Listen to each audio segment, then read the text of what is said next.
You've been stuck in the same place for so long. You've been doing the same things, trying new habits, trying new traits. You think you've hit your limit, but you haven't. About 4 months ago, I was the same. I was stuck. I didn't know what to do. I watched all these YouTube videos, I read all these books, I tried all these different things, but none of them seemed to help. I even tried things like affirmations in the mirror. But after that, I found these top 5 things to do to get out of a rut and to change your life. And here I'm going to show you in this video. Number 1, eating the frog. This principle sounds weird, but it came from the Stoics. All it means is whenever you wake up, no matter if it's 2 AM, 12 AM, 5 AM, whenever it is, you eat the frog. And what you have to do is the hardest thing in your day, right at the start. This could be things like going to the gym, taking a cold shower, revising, studying. Any of these things, you need to do it right at the start of your day as your first task and your first priority. The reason to do this is you won't have to procrastinate over it all day. You won't think about it. You'll have it done, and you won't have to do it again. And also, every other task in your day. So if you're done your studying in the morning, when you go back and you go to the gym, you're not going to procrastinate on it because you've done the hardest thing. So you know you're capable of everything else. So with this principle, you cut out all your procrastination. All you have to do is eat the frog. That is where you do the hardest thing in the morning. Just once you eat the frog, it's much easier to swallow any other task and any other thing you are doing. Number 2, making a super plan. Every single day you need to have a plan, at least from the moment you rise to the moment you go to sleep. And you want this plan to be a super plan, the best day you can think of, the most productive day. You need this to be the most, even unrealistic in a way, where you're doing everything all in one day, all compact next to each other. This could be things like reading for an hour, maybe doing work, going to the gym for 2. Whatever it is, you need it all in this one day, everything you would want to do. Make it at least a bit realistic, where you have lower time, where you're doing little tasks, maybe watching a podcast, but you also want to be doing all the big stuff as well. The reason we do this is if you only do 40% of that day, so you only do a couple of tasks a day, it's still a good day. You're still being more productive than you ever used to be. That's all because we're just following this plan and you're doing as much of that plan as you can. This is also another brilliant way to kill procrastination. Because when you've got that plan, you're eating a frog in the morning, and after that, you know everything you're going to do. You don't sit there and sort of wait for a time to go to the gym. You know what time you're going to gym at 12, you're going to gym at 1. Because you don't have to decide on any task. So when you sit in your chair thinking, should I read, should I journal? You know what's going to happen. You know what you're going to do. So step number 2 is making a super plan and trying to stick to that super plan. Trying to stick to that super plan as much as possible. Number 3, only consume the good stuff.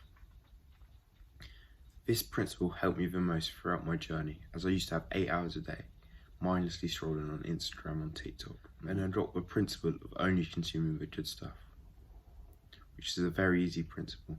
But all you have to do, instead of watching Instagram, you just watch and you're watching Instagram David Goggins clips.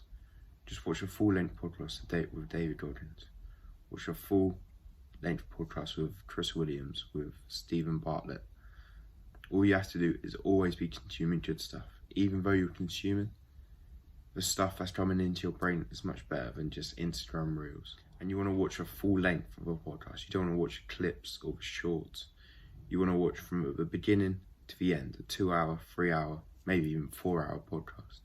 Not in one sitting. You can pause it, you can take a break, do something else. But you want to be watching this and consuming this. The reason to do this is you replace all your dead time where you're doing useless tasks, like scrolling, and you put it into a lifetime where you're still learning, from all these different podcasts. And you should even do it with books. Swap some of your scrolling time to times you read books. You may never put any of this knowledge to action. It may be as useless, but you may put some to action. When you get put in a situation that you need it, it may be more helpful for you. And if you stack up so much knowledge, and you're going to use some and you don't use it again and again, this really helps as you're not wasting any of your time. You're always learning and you're staying a student. Number 4, staying a student. You can do this one right now, right this second. all it is a shift in mentality. And we see so many successful people have this mentality, where they are always learning, always trying to get better. People like Monks, or Robert Greene, or Malcolm X, or Genghis Khan, they all have adapted to this strategy. And all these people are from such different backgrounds, but it's clearly worked for all of them. And all you need to do for this strategy is realise ego is the enemy, and try to learn everything you possibly can from everyone you can, no matter how much richer you are than them, no matter how much better than you are than them. You just need to always be learning and always be soaking in knowledge. For example, when you're at the gym, say a guy comes up to you and tries to help your bench press form or your squat form. He says you're doing it wrong. He's clearly weaker than you, but he's trying to help you. The egotistical thing to do was not listen to his advice, not let him help you, think you're better than him. But the superior thing to do, a person with no ego would do, is listen, would take the advice in, would try learn. Maybe it would be stupid advice anyway, but he still tries to learn from that advice and use it as best as he can. As taking this advice in, it will help you with just a little way, but all this little help will take you to a big result. So all you need to do is try to stay humble, try, and know that ego is your enemy. So then you can grasp so much more knowledge in everywhere in life. Number 5, making your bed. You've definitely heard people like Jordan Peterson say this a lot, and it sounds like a useless principle, but I can assure you it helps a lot. Firstly, just think of your best self, your manliest self, yourself that's in the best shape of your life, that has the most money, has the most bitches, has the most everything. Do you think he would have a scruffy bed? Would he have a room with clothes laying down, with cups half drunken? Would his room be at least presentable, looking quite neat, with his pillows, with his just everything looking decent? Also, when your room is clean, you care for the little things, and you do that in life. So you care, and you start to improve little habits that you have. And all these little things will add up, and they'll make one big habit. And with all this cleanness, you may start wanting to stop putting junk in your body, to stop consuming junk and useless stuff. Because you want to have a cleaner mind. As they say, a cleaner room is a cleaner mind. Then it will also help your discipline and your willpower. As every day you'd wake up and no one wants to do their bed. Not even no one, not Adonis, no one wants to do their bed. But every day you'd have that discipline, you'll learn.